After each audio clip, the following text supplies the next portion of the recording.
আজকের ভিডিওতে আমরা দেখব বাংলাদেশ ও তুরস্কের খাবারের মিল, 5টি অসাধারণ খাবারের গল্প। বাংলাদেশ এবং তুরস্ক দুই দেশেরই রান্নার ধারা অনেক সমৃদ্ধ। অনেক দূরে হলেও এই দুই দেশের খাবারের মধ্যে কিছু চমৎকার মিলও কিন্তু রয়েছে। আজকের ভিডিওতে আমরা আলোচনা করব 5টি খাবার যা বাংলাদেশ ও তুরস্ক উভয় দেশেই অত্যন্ত জনপ্রিয়।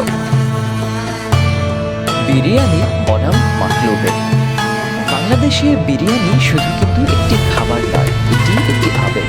তুরস্কে এর সমতুল্য হতে পারে মাকলুবে। বিরিয়ানির ক্ষেত্রে যেমন মশলার জাদু, মাংসের সঙ্গে সুগন্ধি চাল, ঢাকার কাচ্চি বিরিয়ানি